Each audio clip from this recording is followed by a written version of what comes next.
Hey Drake, I hear that you're going to be going on a business trip to New York tomorrow. That right? Hello there, Bill. Yes, that's right. I'm going to New York for a meeting about how to show off some of our new products at a convention going on up there. But I was going to bring you up at the next meeting anyways. Oh, are you gonna regale us with the tales of your trip then? I don't know where you get off, man. Everyone knows that you're only here because you were demoted down to one of the branch offices. And yet somehow you're already dealing with some of our top clients. I just know that you're doing something shady to get your career going. Bill, haven't we had this exact conversation a few times now? I told you that I wasn't demoted. I was sent here by HQ temporarily for a project that I'm working on. When the deadline for that has passed, I'm going back to my office in HQ. Remember? You really think I'm gonna buy a story like that? It's so obvious that you're some fresh grad who thought he could fly too close to the sun, and now you've been knocked down to earth with us mere mortals. You can pretend like you didn't get demoted all you want, but I know the truth. You screwed up big time, and that's why you're sent to our office. It's already been a month since you got here. When are you gonna stop pretending? It doesn't really matter where it is I'm working. I'm busy with work either way. And just what is that supposed to mean? It means I don't really have time for this. I need to get ready for tomorrow. Hey, wait, I wasn't finished with you yet. I hadn't even told you the reason why I messaged you in the first place. Okay then, I'll bite. What is it that you want from me? I heard that you're gonna be using the company car to drive up to New York City. That right? That is correct. I was going to come to the office first thing in the morning tomorrow, pick up the keys, and go. Got it. In that case, you can go ahead and pick me up by the station by the hospital after you leave. I'm sorry? I don't think I was scheduled to be with anyone on this business trip. That's not what I'm talking about. I'm actually taking a little vacation while you're gone, but I didn't want to shell out for a ticket up to New York. So I want you to pick me up, since you'll be headed up there anyways.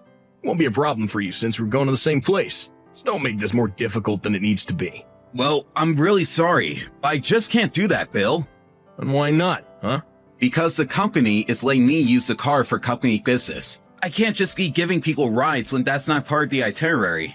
Oh, you're such a little goody two-shoes, you know that? If you don't tell anyone, then no one's gonna find out, okay? Be that as it may, I was actually going to be arriving at the office around 6 that morning. Wait, you're gonna be picking up the car that early? That's right. I don't want to get stuck in any traffic leaving town, so I'm getting up early to beat the rush. Well, then just leave it a later time then. I don't see what the issue is. The issue is that I agreed to deliver these products by a certain time. The meeting is scheduled to start at a certain time. I told them that I would be leaving at 6, and they are expecting me to arrive based on that timetable. Please don't forget that I'm doing this for my job, not for fun.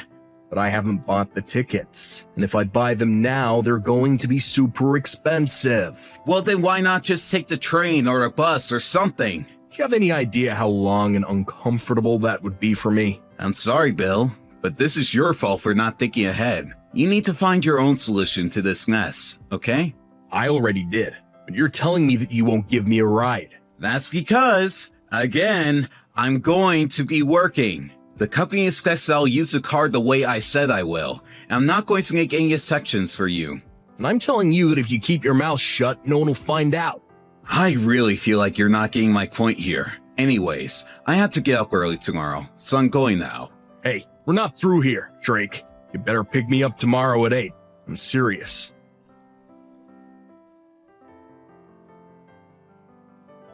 Drake, what kind of game you trying to play right now, huh? It's well past 8 and you're nowhere to be seen. I thought I said I want you to pick me up this morning. I have all my suitcases with me because I thought I'd just put them in the back of the car. You seriously just gonna leave me standing here with all my stuff looking like an idiot? You answer the phone when I call you. You're not even opening these messages, are you? I'm gonna make you pay for this. You mark my words.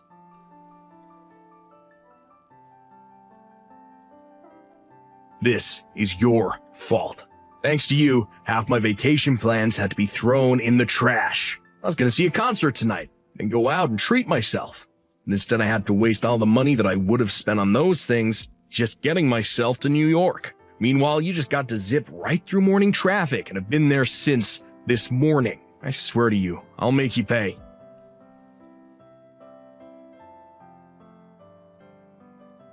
Bill, are you seriously out of your mind? You have got to bring the car back right now. I seriously can't believe you. You waited in the parking garage for me to show up, took the key out of my hands as I tried to unlock the car, pushed me to the ground, and drove off? Do you think that you're going to get away with this?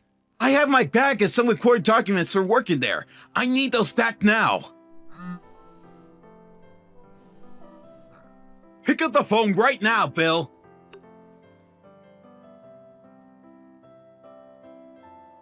I take it that I've finally driven for long enough that anyone who might have been following me is finally off my trail. I knew it was a good idea to check which hotel you were going to be staying at before I left work the other day. Now I have a car that I get to use my whole vacation. Bill, I am serious. You really need to bring that car back right now. I'm still here on work, and I can't get things done without it. I mean, I at least need my bag and those documents back. Not to mention that my work laptop and tablet are in there as well. I guess you should have thought about taking them out the car before I took it from you. Is that all you have to say for yourself right now? Oh, please, and just what is some demoted little nobody gonna do about it, huh? You do realize that we work for the same company whose car you just stole, yes? Oh, just can it, will you?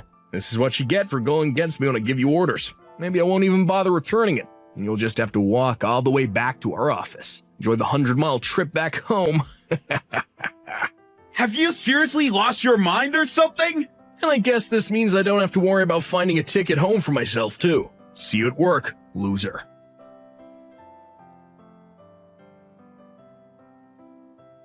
Hey, Drake, I just wanted to let you know that I left your bag and all those documents you were wanting on your desk back at the office.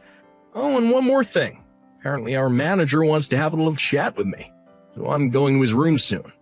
Since I'll be busy talking with the big guy, you can go ahead and prepare those documents that I was supposed to have ready by the end of the day. Wonder what the boss wants to talk to me about. Maybe I'm due for a promotion, or even a big raise would be nice. Maybe this is my reward for all the hard work I've put into training you ever since you arrived here. And if I get promoted to your boss, don't think I'm gonna go easy on you. Bill, I was wondering when I was going to hear from you again. Don't tell me that you're still walking all the way back to the office. I'm actually taking the bus like I usually do. You mean you're back already? Well, thankfully, I still have my phone on me after you stole the car. I called the people at HQ and arranged for them to get me a ticket back home. Oh, well, that's a bit of a letdown, if I do say so myself. I think it's time I finally bring the hammer down. And just what is that supposed to mean, huh? You should know that I'm an internal auditor who was sent by HQ to observe your branch. Wait, an internal auditor? What the heck does that even mean? It means that when a certain branch of our company is underperforming or displaying weird behavior, people like me are called in to investigate the causes. So that's what you've been doing at our office? That's right. You could think of me as a kind of inspector for our company. Well, so what? What does any of this have to do with me?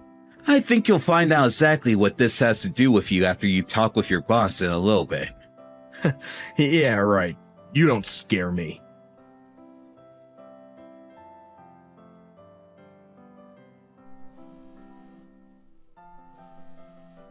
Drake, you've got a lot of explaining to do. I want to know why I was just told that I was being fired for misconduct. What lies did you tell about me, huh? Well, you're right to come to me asking about who report you, but I didn't tell any lies, only what I observed of you. I knew it was you, you little rat. What did you say about me, huh? I thought that you were demoted from HQ. I already explained to you that I was dispatched from HQ. There was no demotion. I was sent to your office to observe you and your coworkers to find out the source of your branch's troubles. Then, I submit my report to your boss for him to act on his own discretion. Well, I don't see why my name would be brought up in any of that. Really? You stopped an employee, stole a company car with important documents in it, and then took it for a joyride at your own leisure. But that isn't fair. The car was out being used anyways. Who cares if it was you driving or me driving? The company cares. That's who. They lent the car for me to be used and no one else. We already talked about this. Not to mention the fact that not only did you steal the car, but there was other company crockery inside the car as well. Thanks to your actions, I was able to get the presentation to the clients like I had gone there to initially do. But I didn't know. That is a lie and you know it. You literally stole a car to use on your vacation. You had no business being in a company car at that time. You didn't even return it to me. Your actions are totally unjustifiable. I can't believe you did this to me. I told you that if you just kept your mouth shut, then everything would be okay. Nobody had to know about anything. You sabotaged my whole career. How could you do this to me? I was only there doing my job like I was supposed to. You were the one who wanted me to bend the rules for you and wouldn't take no for an answer. And there's no point lying about anything since there are dash and internal cams for that car. You mean there's videos of me driving the car? Oh yeah, that's right. And when I made my report about it, it was just a matter of reviewing that footage and seeing it was you. I don't believe this, and this is why I got fired. Did you not listen to a word that your boss said to you? I can't imagine that he meant any words while talking to you. But it was just one little mistake. You know, when I filed my report, your boss mentioned that you already had a history of harassing your coworkers at your last job. But I guess you just hadn't learned your lesson from last time. Oh, come on. Is this about that woman I worked with at my last job?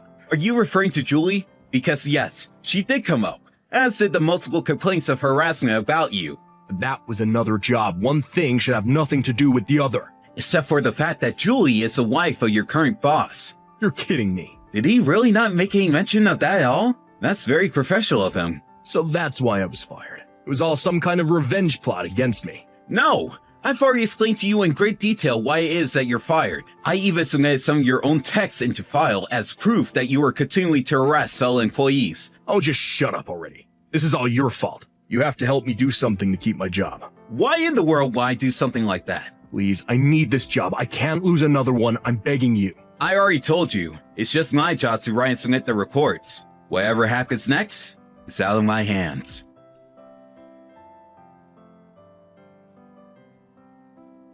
A few days later, I heard that Bill was officially handed his letter of termination.